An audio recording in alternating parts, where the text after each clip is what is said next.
السلام علیکم ورحمۃ اللہ وبرکاتہ۔ محترم حضرات، مسلم شریف کی روایت ہے،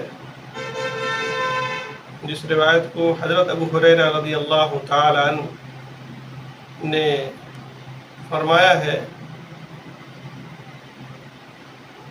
ایک واقعے کے سلسلے میں، جو واقعہ مسلم شریف میں مذکور ہے، اس میں 3 ریاکاروں کے سلسلے میں بیان کیا گیا ہے۔ ایک مالدار اور دوسرے جو اللہ کی راہ میں شہید ہوئے ہیں، اور تیسرے علم والے۔ قیامت کے دن جب اللہ رب العالمین کا دربار لگایا جائے گا، تو ان 3 شخصوں میں سے ہر ایک کو اللہ کے حضور میں پیش کیا جائے گا۔ وہ شخص جو اللہ کی راہ میں شہید ہوا، اسے بلایا جائے گا، اور اللہ تعالیٰ پوچھے گا کہ تجھ پر ہماری کون کون سی نعمتیں، یعنی ہم نے تم پر کون کون سی نعمتیں تم کو دی تھی جس سے تم نے فائدہ اٹھایا۔ تو وہ کہے گا کہ آپ نے مجھ کو تمام نعمتیں دی تھی، اور آپ نے مجھے طاقت اور جس بنیاد پر میں آپ کے راہ میں جنگ کیا اور پوری قوت کے ساتھ جنگ کیا اور آپ کے راہ میں میں شہید ہو گیا، تو اللہ رب العالمین کہے گا، یہ مکار، دھوکے باز، جھوٹے، یہ سب اس بنیاد پر تو نے کیا تھا کہ دنیا میں لوگ تجھے شہید کہیں کہ یہ بہت اچھا آدمی تھا کہ اللہ کی راہ میں شہید ہو گیا، یہ اللہ کی راہ میں قتل و قتال کرتا ہوا دنیا سے چلا گیا۔ تو تیری جو نیت تھی، اور تیری نیت میں جو دکھاوا تھا، اس کا فائدہ دنیا میں تجھے مل گیا۔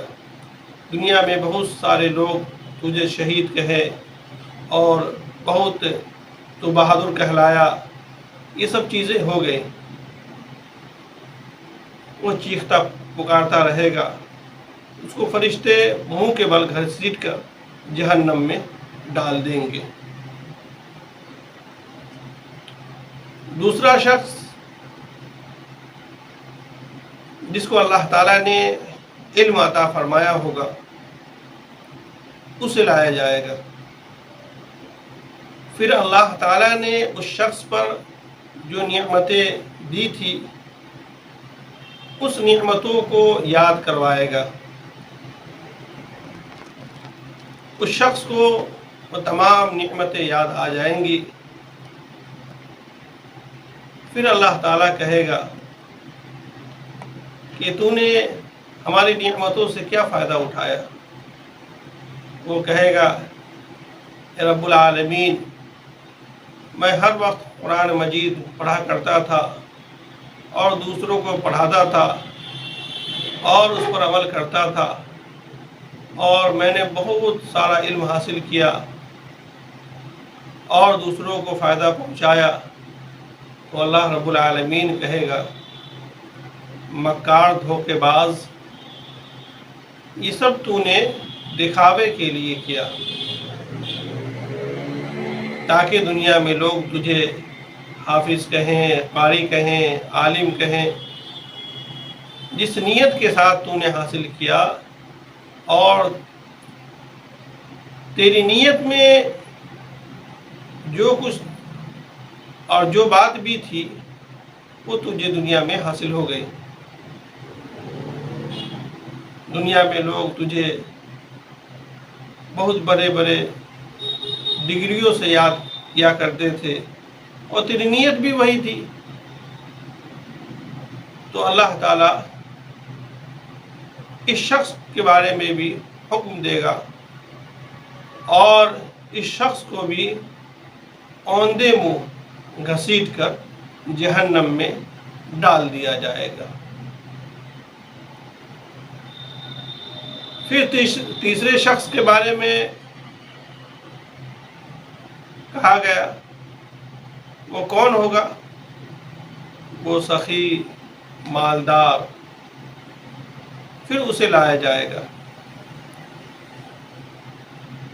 اللہ تعالیٰ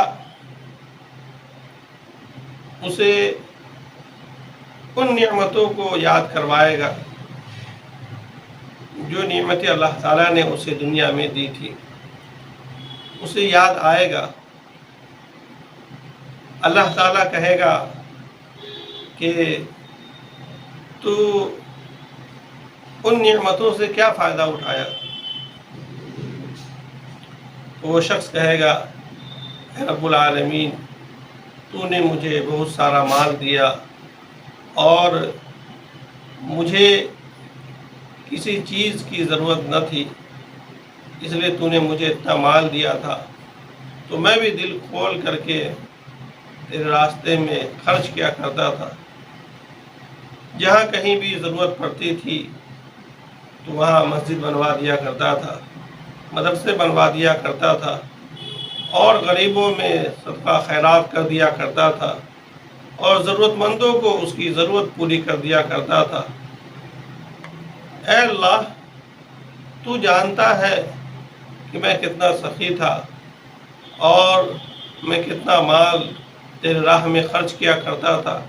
ہر وقت تیرا مال خرچ کرتے کرتے میں صبح و شام کیا کرتا تھا.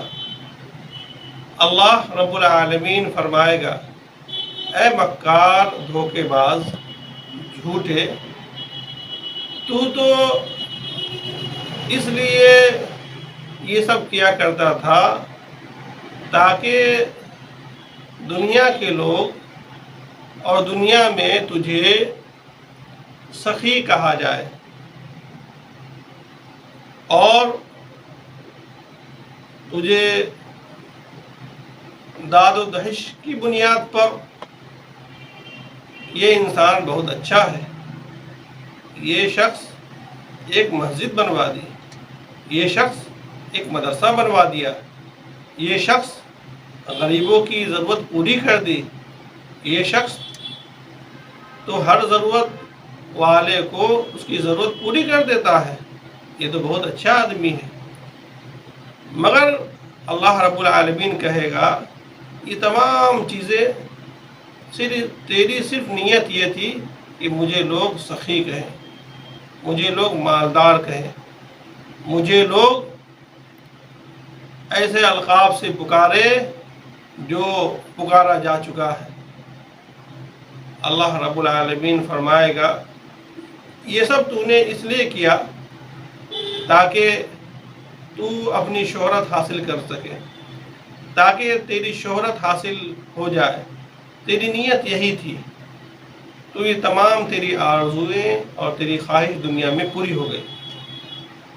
اللہ کا فرمان ہوگا جس طرح وہ شہید اور وہ عالم دین کے بارے میں کہا گیا کہ منہ کے بل گھسیٹ کر جہنم میں پھینک دیا جائے اور جہنم میں ڈال دیا جائے، اسی طرح یہ مالدار اور سخی شخص کے بارے میں بھی اللہ کا فرمان ہوگا کہ اس کو بھی منہ کے بل جہنم میں گھسیٹ کر جہنم میں ڈال دو. گویا کہ تینوں کا مقام بہت بلند ہے. ایک شہید جو اللہ کے راہ میں شہید ہو، گویا کہ اس نے کلمت اللہ کو بلند کرنے کے لیے اللہ کی راہ میں شہید ہو گیا، مگر نیت اچھی نہ ہونے کی وجہ سے اور نیت میں فطور کی وجہ سے اللہ تعالیٰ کل قیامت کے دن منہ کے بل گھسیٹ کر جہنم میں پھینکوا دے گا۔ ایک عالم دین قاری جو اللہ کا کلام ہے، اللہ کے نبی نے فرمایا سب سے بہتر شخص وہ ہے جو قرآن سیکھے اور سکھائے، مگر یہاں بات یہ ہے کہ نیت اچھی نہ ہونے کی وجہ سے یہ قرآن پڑھنے والا اور عالم دین کو اللہ رب العالمین منہ کے بل گھسیٹ کر جہنم میں پھینکوا دے گا۔ اللہ کی راہ میں خرچ کرنے والے جو اللہ تعالیٰ کتنا خوش ہوتا ہے، اور ایک ضرورت مند کی ضرورت پوری کر دینے سے اللہ کتنا خوش ہوتا ہے، مگر کل قیامت کے دن ایسے شخص کو بھی منہ کے بل گھسیٹ کر جہنم میں پھینک دیا جائے گا۔ یہ واقعے سے سبق یہ ملتا ہے کہ انسان چھوٹا عمل کرے یا بڑا عمل کرے، نیت کو ہمیشہ ٹٹولتا رہے۔ نیت میں اگر کمی پائے تو پہلے نیت کو درست کرے، اور ہر وقت نیت کو درست کرنے کی فکر کرے، اور ہر وقت اللہ کی رضا کو سامنے رکھے۔ ذرہ برابر بھی نفس کی خواہش میں پڑ کر کے اور شیطان کے وسوسے میں پڑ کر کے اگر اس نے تھوڑی سی بھی کوتاہی کی تو اس کا خمیازہ بھگتنا پڑے گا۔ کل قیامت کے دن انسان خون کا آنسو روئے گا۔ دنیا میں انسان کو اس چیز کی حقیقت سمجھ میں نہیں آتی، اس لیے انسان یہاں ظاہری چیز کو دیکھتا ہے اور اسی پر ایمان رکھتا ہے، مگر کل قیامت کے دن جب انسان کا دنیا سے آنکھ بند ہو جائے گا اور یہاں سے انسان چلا جائے گا، پھر جب اللہ تعالیٰ کے سامنے پیشی ہوگی، پھر انسان کے تمام اعمال وہاں کھل جائیں گے، پھر انسان کو پتہ چلے گا کہ ہم نے جو کام کیے تھے اللہ اس کام سے راضی ہے یا راضی نہیں ہے۔ اگر راضی ہے تو اللہ تعالیٰ خوش ہو جائے گا اور اس کا عوض عطا فرمائے گا، اگر اللہ ناراض ہے تو پھر اللہ تعالیٰ پھر منہ کے بل گھسیٹ کر جہنم میں پھینکوا دے گا۔ اللہ تعالیٰ ہم لوگوں کو اور تمام امت مسلمہ کو تمام اعمال میں، تمام افعال میں اچھی نیتوں کے ساتھ ہر کام کو کرنے کی توفیق عطا فرمائے۔ وآخر دعوانا ان الحمد للہ رب العالمین۔